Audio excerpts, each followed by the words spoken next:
One of our displays at the Creation Evidence Museum challenges the evolutionary interpretation of the appearance of man in the fossil record. It is our position that man did not evolve from an ape-like creature or any other lower life form. In fact, biologists have demonstrated again and again that every living thing was designed to fill a specific purpose and place in the creation, and it reproduces only after its kind. Behind me is the icon of evolutionary development, suggesting that from a chimpanzee-like creature in the dim, distant past, through progressive evolutionary Darwinian evolutionary stages, ultimately man appeared in the fashion that we can recognize in the fossil record. However, it probably will come as a surprise to many in the audience that leading evolutionary scholars have admitted certain things that actually question the icon, the descent of man, the evolutionary progression, as suggested by Darwin and held by this entire academic generation. For instance, one of the leading evolutionary scholars of a few decades ago, Dr. Pilbeam, published in American Scientist the following statement: "Perhaps generations of students of human evolution, including myself, have been flailing about in the dark, that our database is too sparse, too slippery, for it to be able to mold our theories.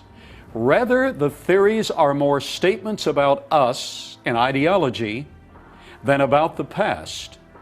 Paleoanthropology reveals more about how humans view themselves than it does about how humans came about."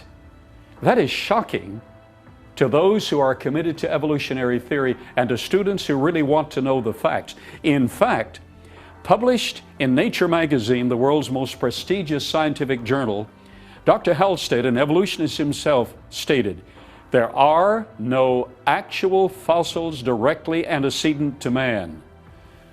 That's surprising.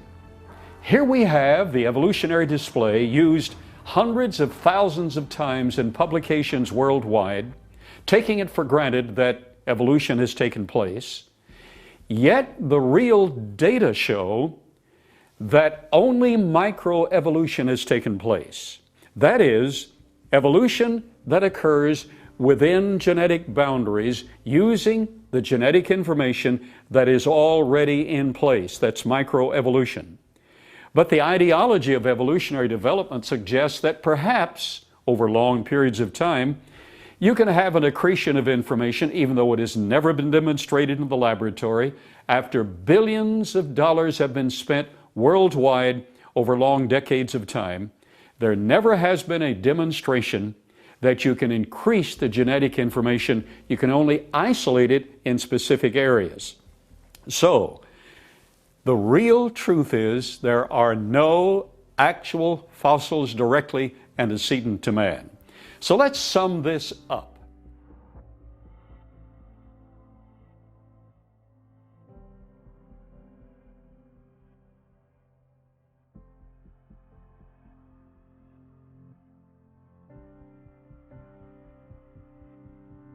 In the episodes having to do with the appearance of man in the fossil record, I'd like to state that the actual bones that have been discovered for the fossils supposedly showing the development of man from lower life forms, the actual fossils that have been discovered are given in white in the outline in the panorama here at the Creation Evidence Museum. You'll be surprised at how little information has actually been discovered. But the creature that launched, catapulted the evolutionary development of man from lower life forms, according to evolutionary theory, is the Tang child. In 1924, a gentleman, Mr. Raymond Dart, was excavating in South Africa in the Tang area, and in a quarry he discovered the immature face of an Australopithecine africanus. Now, actually, that's a southern ape. But the face that was discovered, simply the frontal portion of the face with the first fossil, The face that was discovered looked somewhat like that of a human being, of a child in particular. So this catapulted the progression, the evidence that man had actually developed from lower life forms, for the evidence was unmistakable. But actually, as more of the fossils were uncovered in the general vicinity, it became evident that this was simply an Australopithecine southern ape, and it was discovered by those working with the actual life forms that the skull, in particular the facial area of the skull of apes, show an incredible appreciation. That is, they change dramatically over a few months. Their appearance at one time is not the appearance at another time. Therefore, it was finally concluded that the Tang child was not a lower life form, in a form that would suggest he was developing ultimately to a human being, was not a lower life form, but was simply an immature ape. Therefore, we have to cross out the Tang child as being involved in the progression of lower life forms to man. It seems that already we have a serious question in the appearance of man in the fossil record, especially if you believe that he started from a lower life form. In our continuing episodes relative to the appearance of man in the fossil record, we now turn to your little cousin Lucy, the most celebrated of all the fossils that have been discovered in recent decades. Your little cousin Lucy? Well, you can believe that if you believe evolutionary dogma devoid of scientific scrutiny and scientific evidence. I want you to remember, in our displays at the Creation Evidence Museum, the actual white area is the only area where fossils have been found. The rest is up to supposition. A few years ago, I flew to St. Louis, Missouri, specifically to visit the zoo, where they had opened a new hall having to do with Darwinian evolution, dedicated to his dogma. The special feature was your cousin Lucy. Your cousin Lucy, as I walked in, I was amazed at the incredible display of Lucy. First of all, there she was, fully attired as a human being, attired, that is, in fur, and attired as an ape would be, but her head was leaning pensively on her hand, a hand just like that you would engender, that you would sport if you were a full human being. She was leaning pensively, gazing into the future, as if she had all the mental faculties of a total human being. I looked again. There were her arms. They were short like your arms would be, your cousin Lucy. I looked again. Her legs were long like yours would be, and her feet were all the world like your feet and my feet, a little more hairy, but the great toe, all the arches, everything sporting a full human anatomy. And the general public believes that's your cousin Lucy. Well, let's see what the real facts are. First of all, only a few skull fragments were found, the jaw and some teeth.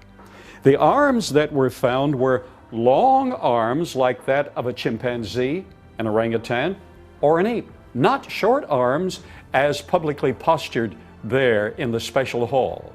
Her legs were short, not long legs that you would sport as a human being and sported there in the posture of your little cousin Lucy. The feet were not even present. The hands were not present. So everything having to do with hands and feet of human profile is absolute supposition. What are the real facts that the public does not know? The public has the imagery of Lucy being key to our development from lower primates to full human stature. Look at the facts.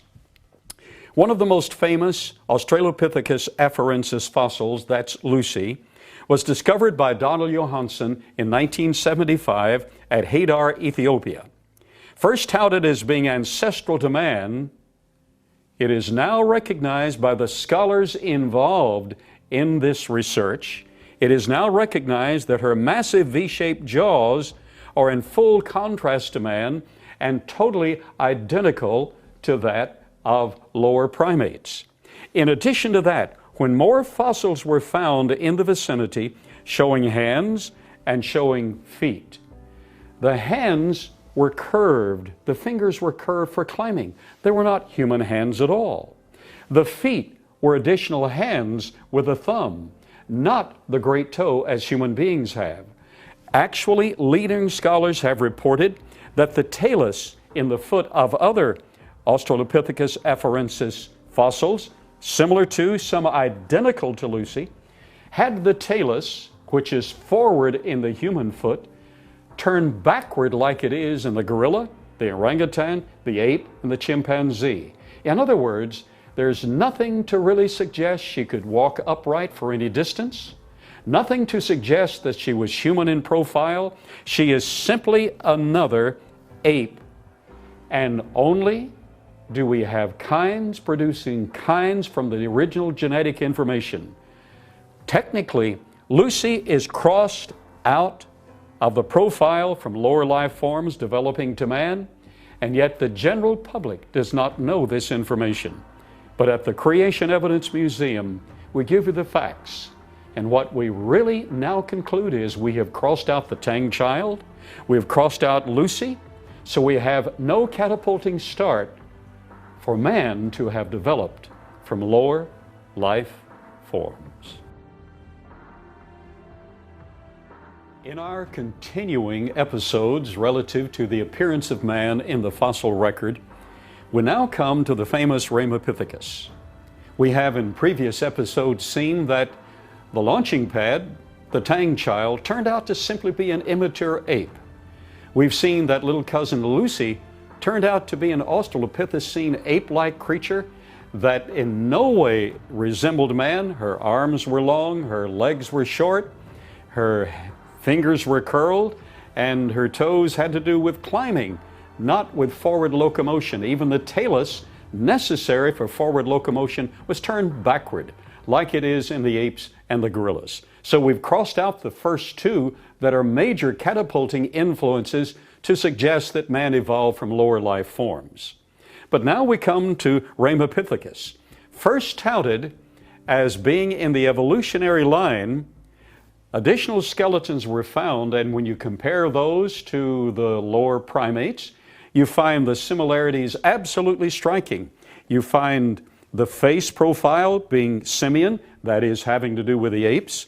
The arms are long, the fingers are curled, the legs are short, and the toes are really additional hands. So now, even Pilbeam, one of the leading evolutionary scholars of his generation, wrote in Human Nature, a very prestigious scientific journal, in an article rearranging our family tree. He wrote that Ramapithecus had to be excluded from the imaginary human family tree after it was realized that they were ordinary apes.